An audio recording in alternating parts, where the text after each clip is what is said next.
Hello friends, अगर आपने इस ड्रामे का पिछला पार्ट नहीं देखा तो लिंक डिस्क्रिप्शन में दे दिया है। शाओ जी स्कूल में बुक्स पढ़ते पढ़ते जा रही होती है। सामने से जिन शाओ बड़े स्टाइल से स्केटिंग बोर्ड चलाते हुए आ रहा होता है। तभी वो शाओ जी से टकरा जाता है, जिससे उसके सारे बुक्स गिर जाते हैं।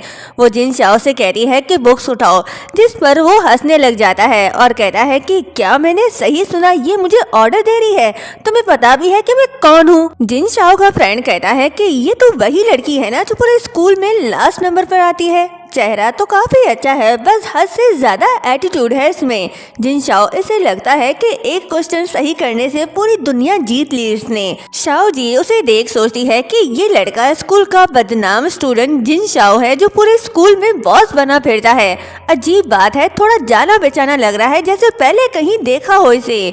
फिर वो जिन शाओ से कहती है कि मैं दोबारा बोल रही हूँ, बुक्स उठाओ। लेकिन जिन शाओ मना कर देता है, कहता है कि अगर मैं ना उठाऊं तो शाओ जी गुस्से में उसका कॉलर पकड़कर उसे नी डाउन करवाती है। ये देख सभी हैरान। जिन शाओ तो शर्मिंदा फील करने लगा कि एक मामूली नाजुक सी लड़की ने उसे पकड़कर पटक दिया। जिन शाओ का फ्रेंड कहता है कि अरे भाई, इसने तो सीधा जिन शाओ को चैलेंज कर दिया, लगता है जिंदगी से तंग आ चुकी है। जिन शाओ इसके साथ सॉफ्ट मत होना, सीधा इसका काम तमाम कर देना।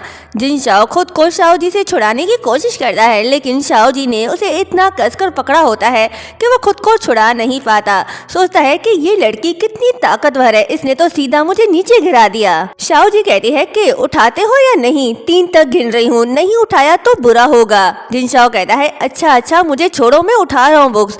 शाओ जी उसे छोड़ देती है तो जिन शाओ फौरन उससे दूर खड़ा हो जाता है और कहता है कि तुम्हें शायद पता नहीं मैं कौन हूँ, नहीं तो तुम मुझसे कभी भी पंगा ना लेती। अब भी वक्त है, मुझसे माफी मांग लो, क्या पता मैं तुम्हें माफ कर दूं।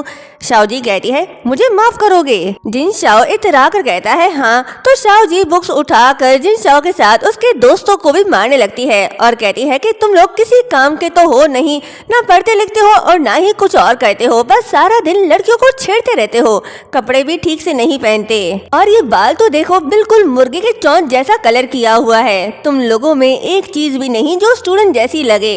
अगर तुम्हारे पेरेंट्स को पता चला तो वो जरूर डिसअपॉइंट होंगे। तो जिन शाओ कहता है कि मेरे पेरेंट्स नहीं, बहुत पहले ही उनकी डेथ हो गई। तो शाओ जी कहती है फिर तो तुम्हारे पेरेंट्स बहुत लकी रहे, वरना तुम उन्हें किसी दिन गुस्से से ही मार डालते। ये सुन जिन शाओ गुस्से से उसका हाथ पकड़ता है, लेकिन शाओ जी अपना हाथ छुड़ाकर चली जाती है। नेक्स्ट सीन में टीचर शाओ जी को साइंस क्लास में ले आती है। उस क्लास में जिन शाओ भी होता है जो मजे से सो रहा होता है। उसका फ्रेंड कहता है कि जिन शाओ उठो, देखो ये वही लड़की है। टीचर शाओ जी को जिन शाओ के पास वाली सीट में बैठने को बोलती है। जिन शाओ को लग रहा है कि ये लड़की इसकी दीवानी है, तब ये बार बार इससे पंगे ले रही है। कहता है कि पहले तो तुमने जानबूझकर मेरा ध्यान खींचना चाहा, फिर मुझे फॉलो करने लग गई और अब तो मेरे क्लास में भी शिफ्ट हो गई हो। बताओ तुम्हारे इरादे क्या हैं? शाओ जी उसे इग्नोर करी होती है, जो देख जिन शाओ का फ्रेंड कहता है कि ये तो अब भी तुम्हें इग्नोर करी है, तुम्हें इसे सबक सिखाना ही होगा।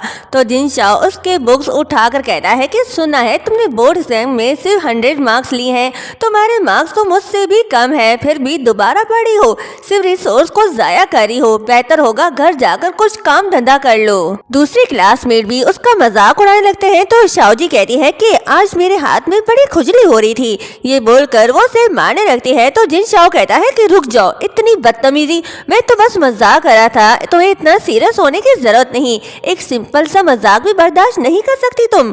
तो शाओ जी कहती है कि मैं भी मजाक कर रही थी, मुझे मत परेशान करो। तभी टीचर क्लासरूम में आती है और सबको डांट लगाकर शाओ जी से कहती है कि कल तुम्हें फिजिक्स कंपटीशन में हिस्सा लेना है, क्लास के बाद ऑफिस में आना। ये बोलकर वो चली जाती है। जिन शाओ हंसकर कहने लगता है कि इस लेवल की स्टूडेंट फिजिक्स कंपटीशन में जा रही है, स्कूल की बेइज्जती मत करवा बैठना। नेक्स्ट सीन में मिस्टर लिन अपनी बेटी लिन यू को एग्जाम हॉल ले आते हैं और कहते हैं कि अगर तुम नेशनल फिजिक्स कंपटीशन में टॉप 3 में भी आ गई तो तुम्हें बीजिंग रैंकिंग के टॉप यूनिवर्सिटी में डायरेक्ट एडमिशन मिल जाएगा। क्वेश्चन ध्यान से करना और आखिर में अच्छी तरह चेक भी कर लेना। तभी वो शाओ जी को देखते हैं जो कंपटीशन में पार्टिसिपेट करने आई है। मिस्टर लिन पूछते हैं कि तुम यहाँ क्या करी हो। लिन यू उसका मजाक उड़ाते हुए कहती है कि दीदी तुम काफी फनी हो, हिम्मत भी कैसे भी फिजिक्स कंपटीशन में आने की, कहीं 0 नंबर लाकर डैड का नाम ही न डुबा देना। मिस्टर लिन भी कहने लगे कि मैं तुम्हें एक बार नहीं कई बार कह चुका हूँ, जब तुमने रिपीट करने का फैसला कर लिया तो घर पर आराम से बैठकर पढ़ाई करो। ये फिजिक्स कंपटीशन का हॉल है, कोई मजाक की जगह नहीं। तुम्हारा आर्ट से साइंस में शिफ्ट होना ठीक है, लेकिन यहाँ आकर मुसीबत क्यों खड़ी करी हो? तुम यहाँ करने क्या आई हो? लिन यू कहती है कि दीदी पिछली बार तुमने जी फैमिली के घर जाकर जो हंगामा किया था उसका हिसाब अभी तक डैड ने तुमसे लिया नहीं, और अब तुम फिर से लिन फैमिली के लिए परेशानी खड़ी करी हो। इतना सब करने के बाद तुम्हें सुकून नहीं मिला जो और बदनाम करने चली हो। तो शाओ जी मुस्कुरा कर कहती है कि तुमने अभी खुद कहा कि ये कंपटीशन हॉल है, तो फिर मैं यहाँ क्यों नहीं आ सकती? तो मिस्टर लिन गुस्सा होकर कहते हैं कि तुम बस बर्दाश्त नहीं कर सकती कि तुम्हारी बहन तुमसे बेहतर है। जो लिन यू के पास है वो तुम्हें भी चाहिए, और सबके सामने ये सब दिखाना भी तुम्हारे लिए जरूरी है। क्या तुम्हें शर्म नहीं आती?